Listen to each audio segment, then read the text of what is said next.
سخت گیر استاد۔ ایک مکتب کا استاد بڑا محنتی تھا۔ مکتب کے بچے استاد کی طرف سے مسلسل محنت اور پڑھائی کی وجہ سے تھک گئے تھے۔ انہوں نے کچھ دن رخصت حاصل کرنے کی تدبیر کی۔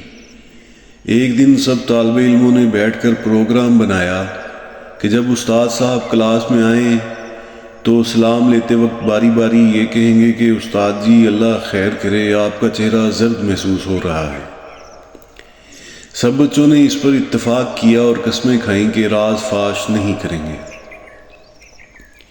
دوسرے دن مکتب میں جب استاد صاحب تشریف لائے، سلام لیتے وقت ایک بچے نے بڑی ذمہ داری سے ہمدردانہ طور پر عرض کیا، استاد جی اللہ خیر کرے، آج آپ کا چہرہ کیوں زرد سا محسوس ہو رہا ہے؟ استاد نے کہا، میں تو اچھا بھلا ہوں، تو یوں ہی بک بک کر رہا ہے، جا اپنی جگہ پر بیٹھ اور اپنا کام کر۔ اسی طرح دوسرے طالب علم نے سلام عرض کرتے وقت کہا، استاد جی نصیب دشمنا آپ کچھ بیمار سے محسوس ہوتے ہیں۔ استاد صاحب کے دل میں کچھ وہم سا پیدا ہو گیا۔ دوسرے ہی لمحے تیسرا طالب علم آیا، اس نے بھی جھک کر سلام عرض کیا اور کہا کہ آپ کچھ بیمار ہیں، اللہ خیر کرے اور ہمارے استاد جی کو بخیریت رکھے۔ الغرض ساری کلاس نے استاد کو بیمار بتایا، اس کا وہم بڑھتے بڑھتے یقین کے درجے تک پہنچ گیا۔ استاد جی کو صحیح سر میں درد محسوس ہونے لگا۔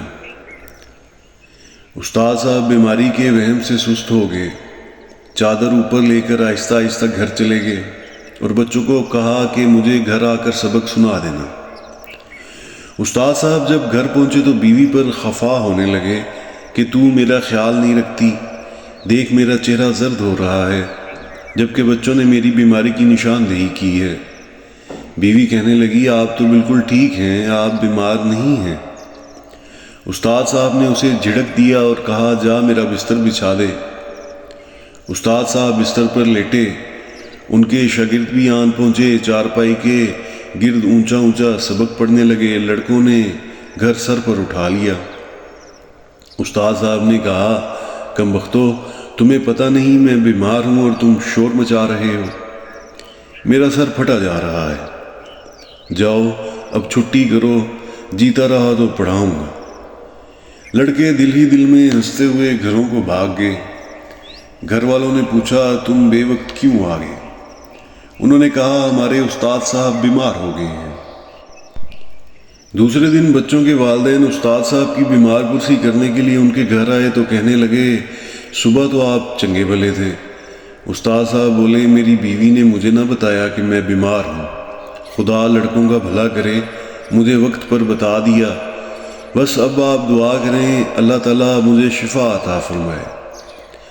والدین لاحول پڑھتے پڑھتے اپنے اپنے گھروں کو چلے گئے اور کہنے لگے، ایسی بیماری کا علاج کسی کے پاس نہیں، سچ ہے کہ وہم کا کوئی علاج نہیں۔